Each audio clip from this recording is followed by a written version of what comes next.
Right.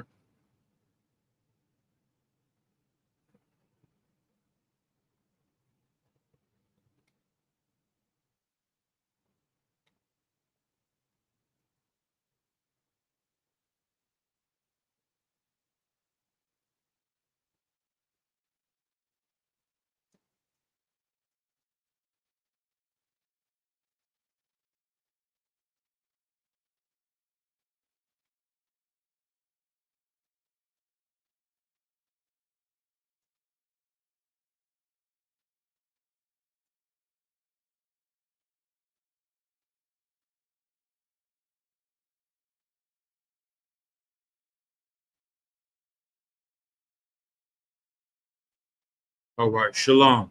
Yahweh Bashem Yahushua Barakathum to all the brothers. Yahweh Shemor Alatham Bashem Yahushua to all the sisters, all the Akwathian, all the Akim out there. Let's go to the first precept. Get straight into it.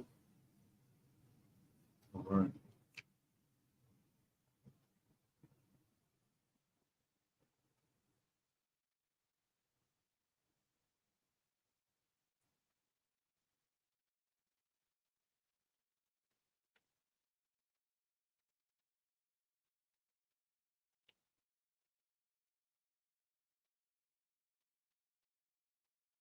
Go ahead and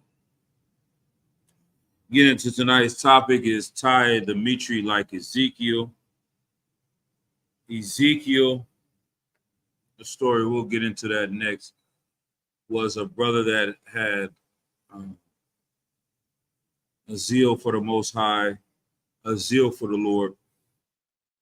And in his process of serving the Most High God, he had gotten distracted with his rib. That became the apple of his eye, and he began to give her the attention that he was meant to give the Lord and the Lord's chosen people. And the Lord took his wife away from him and told him to tie up his Mitre, Salakia. You know, bind up his Mitre and go out and teach the people and shed not a tear. Don't worry about the suffering that you're going through. Worry about the suffering of your people. And that's what we got to do day to day in this walk, in the truth, for the brothers and sisters that are coming into the truth, the ones that are already in the truth, to maintain the spirit of the Most High and to continue to do the work of the Lord, regardless of the things that may come our way. And that's why we'll start the first precept. We'll go into Ecclesiasticus, one of Captain Cesariak's favorite precepts to go to, especially when people are new coming into the school. The book of Ecclesiasticus, chapter 2 and verse 1, my son, if thou come to serve the Lord, prepare thy soul for temptation. This is important. You see, Ezekiel came to serve the Lord, and the Lord put it in his path that he was going to have to be tempted to turn away from the work by focusing on his rib. And that's what can happen in a lot of different ways in the truth, whether it's money, whether it's women, whether it's drugs. There's going to be a lot of things that are come and tempt you that's going to pull you away from the truth. And you have to fight those things and stay diligent. And General Muhammad said something very important, very eloquent, that you will never leave Christianity because there's nothing to go back to. You are in the world the entire time you're a Christian. You don't stop doing anything. So why would you ever leave the Christian church? What is there to leave behind? What is there to go back to? I'll say that. How do you return into the world when you're already in the world? So like, I don't know what it is. Some water.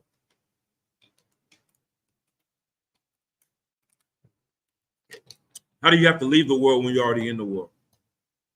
I mean, how do you leave the truth and go back into the world when you're already in the world? There's nowhere to go back to since you're residing in the world, right? When you come into the truth, there are things you got to give up.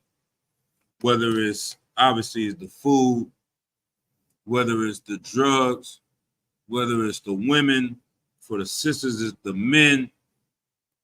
For some of these brothers ain't coming into the truth, but people that are learning and turning away from their sins, some of them gotta, whatever, man.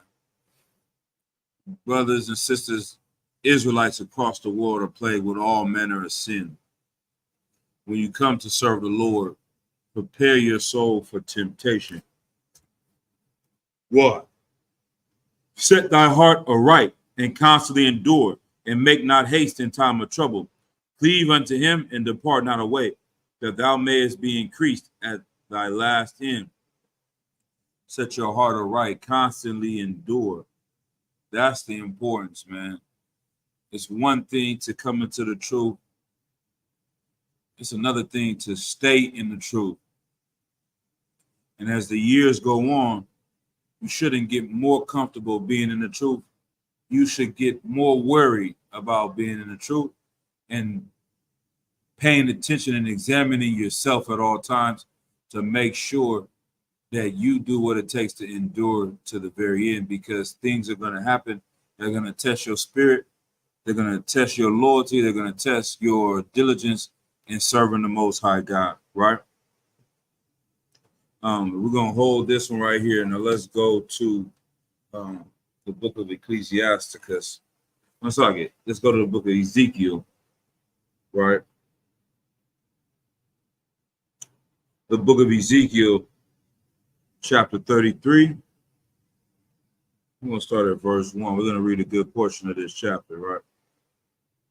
Again, the word of Yahweh came unto me, saying, Son of man, speak to the children of thy people, and say unto them, when I bring the sword upon a land, if the people of the land take a man of their coast and set him for their watchman, if when he seeth the sword come upon the land, he blow the trumpet and warn the people.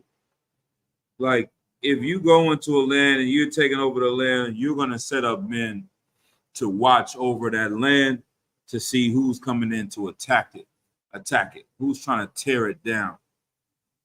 You set up watchmen, you set up people that are soldiers are going to keep an eye out on the night shift, on the day shift, 24/7, watching and protecting the people in this city, right? Verse 4. Then whosoever heareth the sound of the trumpet and taketh not warning, if the sword come and take him away, his blood shall be upon his own head.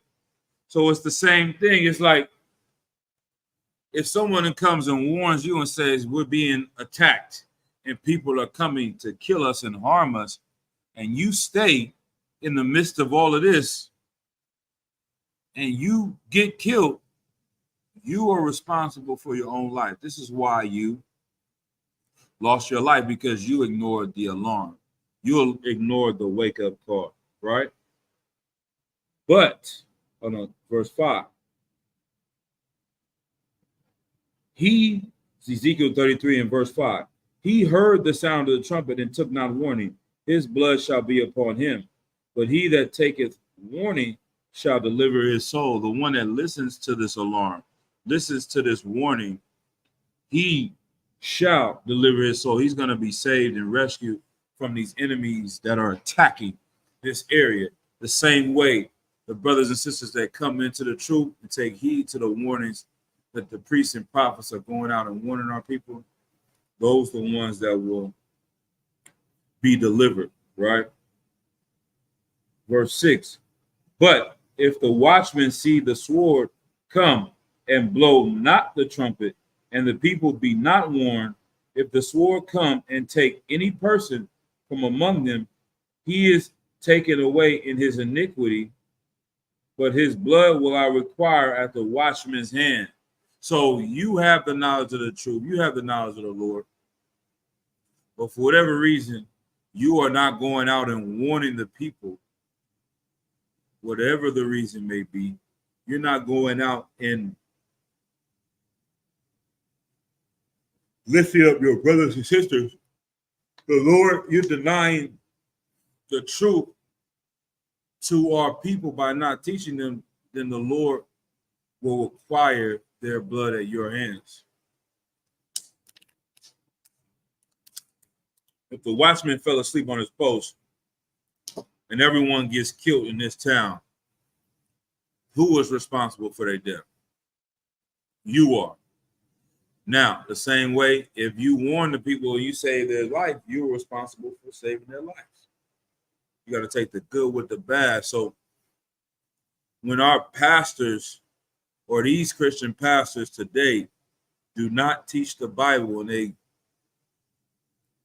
they fall asleep on our people,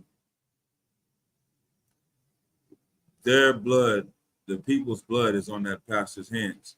And that's what you see throughout the nation of Israel. Blacks, Hispanics, and Native Americans are out here suffering, right? Because the leadership in these churches is not warning our people, right? Hold on one second. Let me move this fence.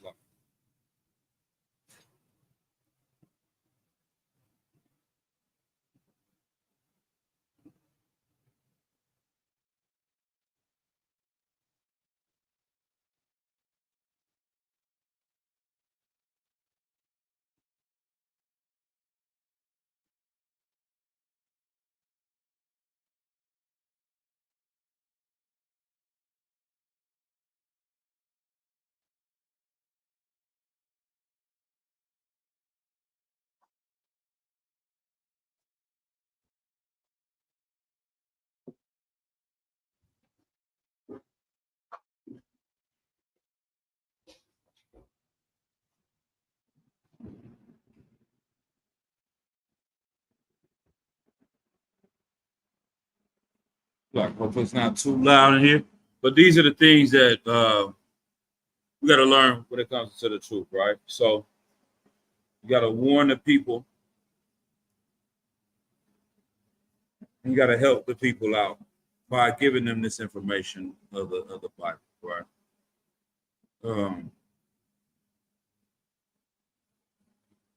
Verse 7. Ezekiel chapter 33 and verse 7. So thou, O son of man, I have set thee a watchman unto the house of Israel. Therefore shalt thou hear the word of my mouth and warn them for me. When I say unto the wicked, O wicked man, thou shalt surely die. If thou dost not speak to warn the wicked from his way, the wicked man shall die in his iniquity, but his blood I will require at thine hand. So that's the importance and severity of Ezekiel going out and teaching his people.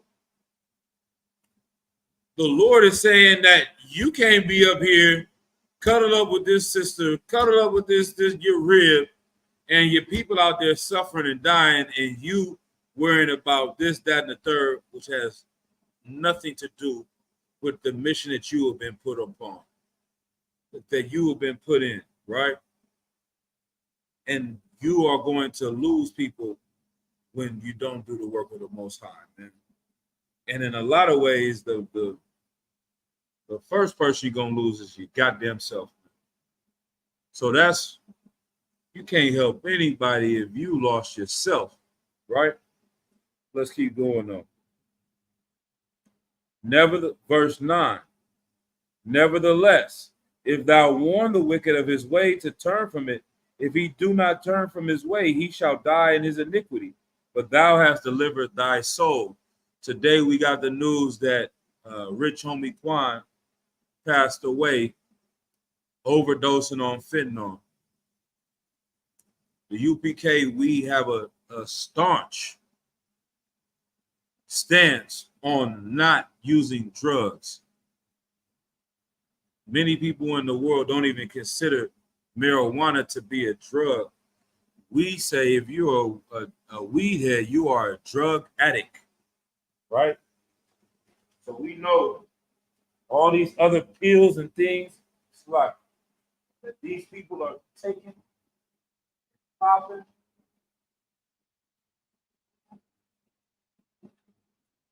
These cats are drug addicts.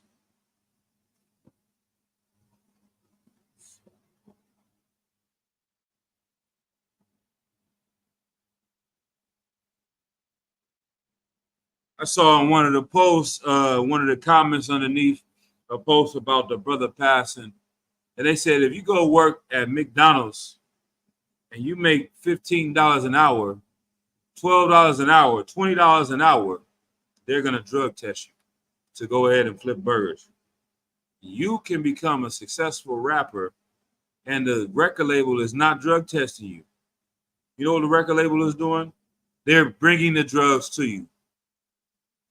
Because they know if they keep you destroyed, then they'll be able to profit off of your ignorance, off of your addiction. You're going to be high. You only focus on getting high and having fun. You're not worried about reading contracts. You're not worried about starting businesses. You're not worried about where this 5% just disappeared to. You're not worried about where this 3% of your income went away to. You're not worried about this 15% over here. All of a sudden, you wake up sober and broke, right? And when you find that out, guess what you're going to do? You're going to go back to getting high to escape from the reality that you have just effed off your entire portion. This is the sad case and scenario of brothers like Rich Homie Quan. Brothers like Rich Homie Quan had a real rapid rise to success. Name became famous, world renowned, had a couple big hits. And then after that, he kind of fell off from the mainstream for whatever reasons. But one thing he did for sure was get high. He said in that era where he was making songs with Young Thug and first came out, he was popping mollies for 2 years straight, every day.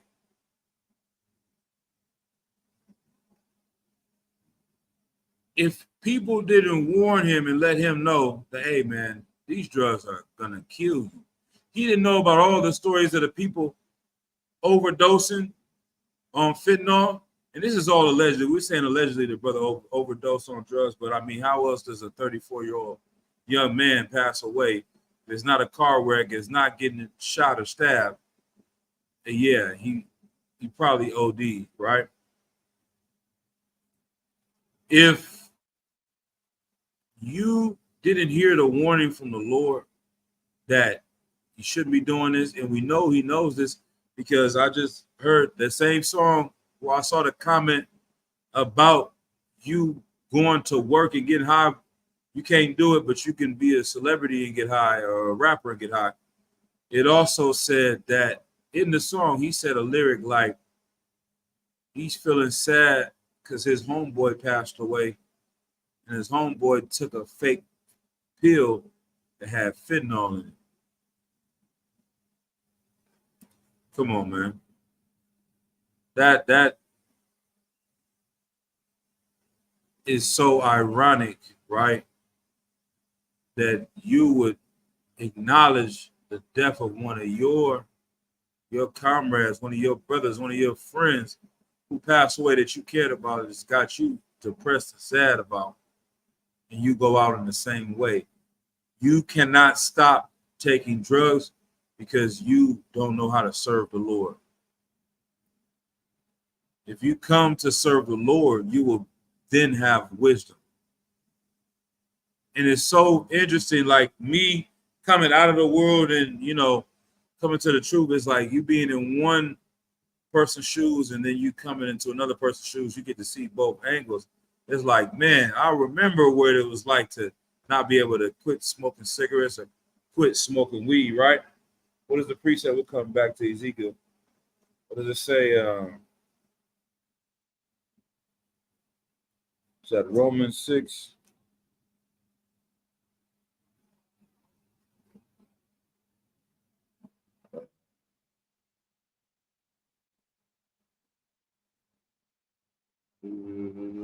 Nope. So 1 John 2 and 3. 1 John 5 and 3. For this is the love of the Most High, that we keep his commandments, and his commandments are not grievous. You trying to get off of the drugs that you on, and your mind is grievous, and your mind is hard.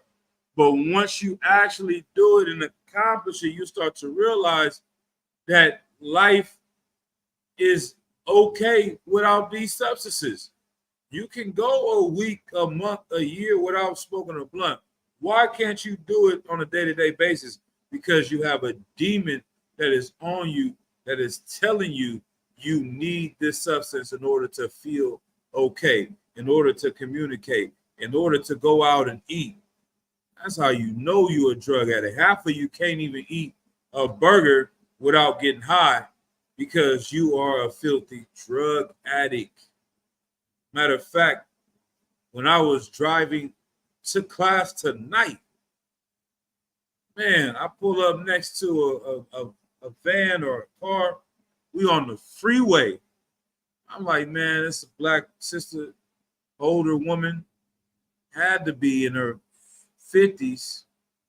Older man in the driver's seat, they smoking big blunts. And I look in the back seat and it's two toddlers, or one baby and a toddler in the car seat. I'm like, damn, this is exactly what General Hyman is talking about. The baby is in the back getting a contact high, man. Grown adults that have smoked weed before can go into a hot box of a car and catch a contact high and get high just being around the weed without even actually smoking it directly. These little children are in the back of this car or van hotboxing with their grandma. It's a sad situation. That is the world that we grow up in our communities. I had to stop. Traffic was moving slow. I'm like, hey, Slack it. I'm a part of the ISUPK.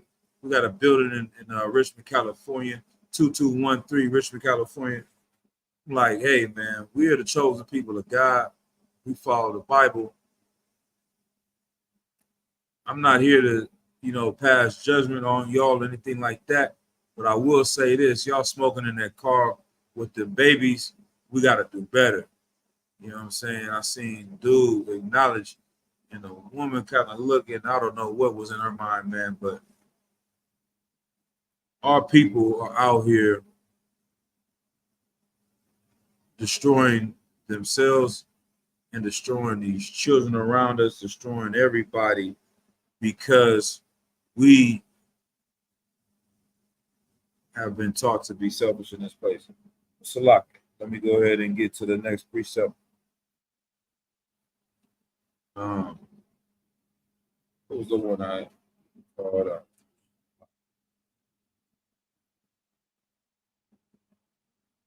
Let's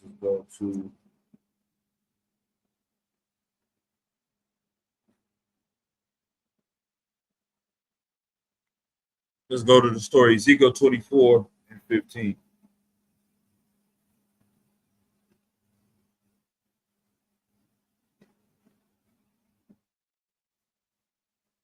The book of Ezekiel, chapter 24 and verse 15.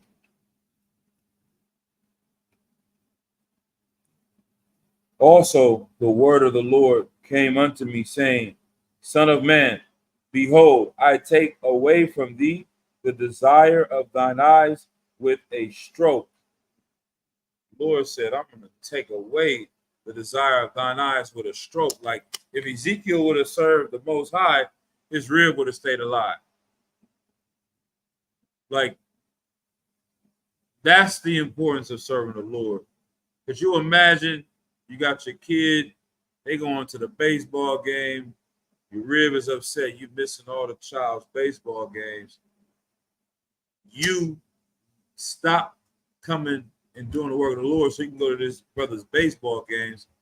And guess what? He is going to grow up and go into the world. And you're going to lose a brother because you chose them at that moment over the Lord. I think it's the other way around. Like if you choose the Most High, you may miss that baseball game, you may miss that football game, but you're not going to lose your son entirely to the streets or to dope or whatever. So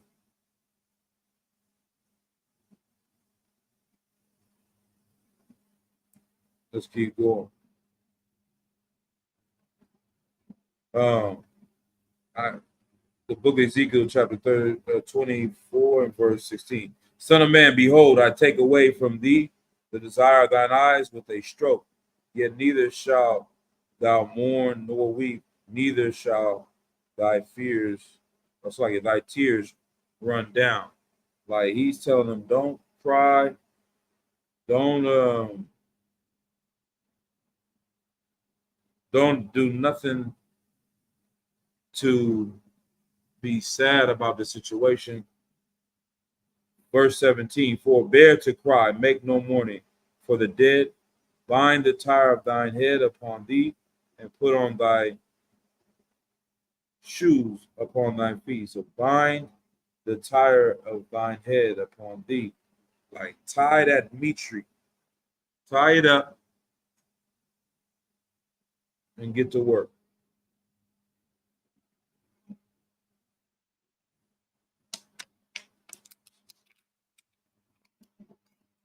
So lucky, y'all. It's not up in here. I'm gonna go get me one more water. But if you have any questions, whoever it is online, go ahead. Feel free to type your questions in the chat. Like 30-second break. We'll again get some water.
Sluck. All right, let's get it in. Let's wake this thing up, man. All right.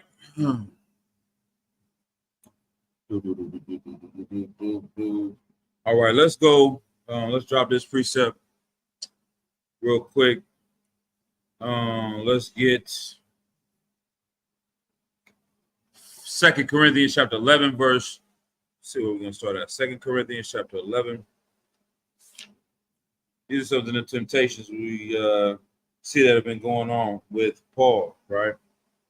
Things that could have prevented him from doing the work, but these are the things that he endured, right?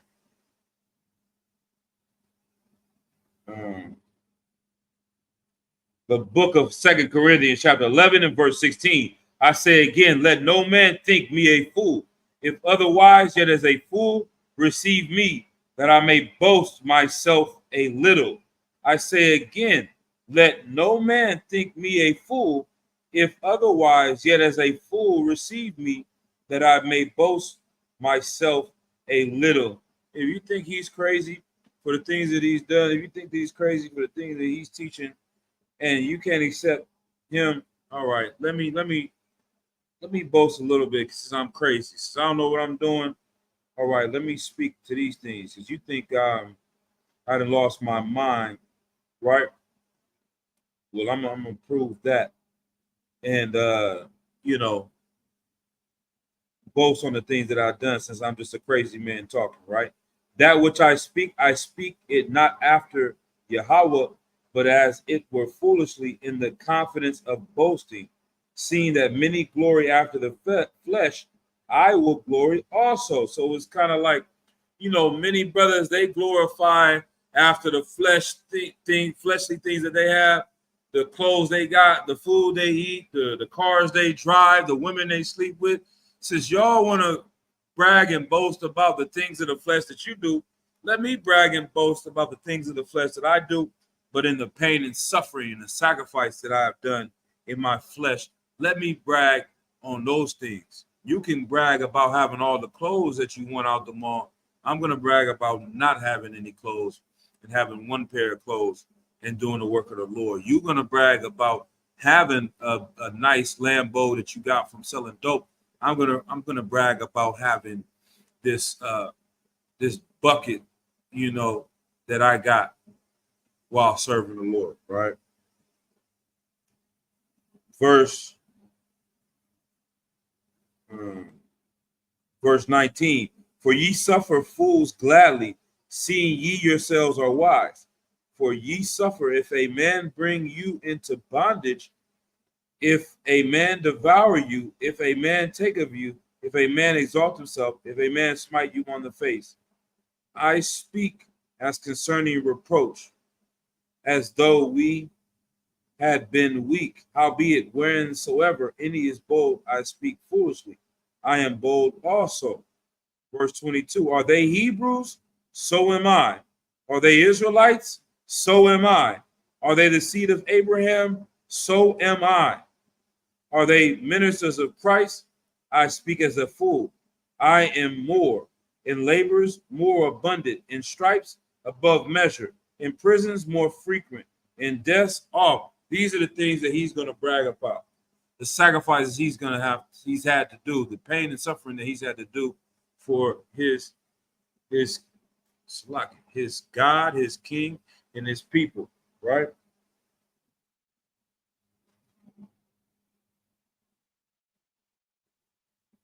Um, Verse 24.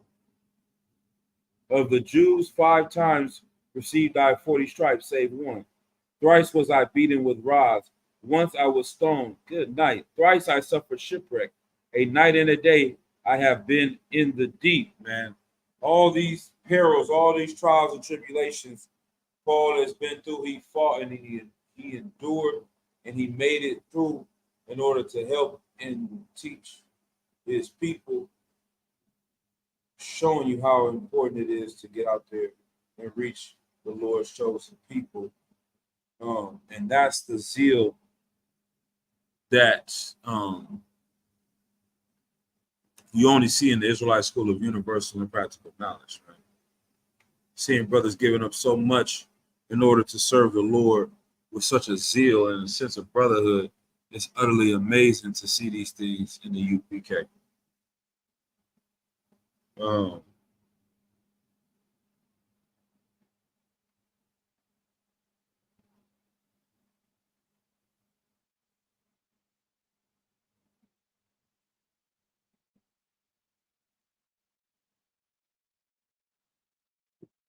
see, let's keep going.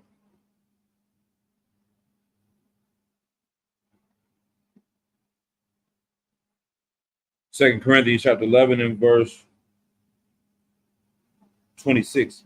In journeyings often, in perils of waters, in perils of robbers, in perils of mine own countrymen, in perils by the heathen, in perils in the city, in perils in the wilderness, in perils in the sea. Right? He's been through it trying to serve the Lord and deliver this truth unto the lost sheep of the house of Israel.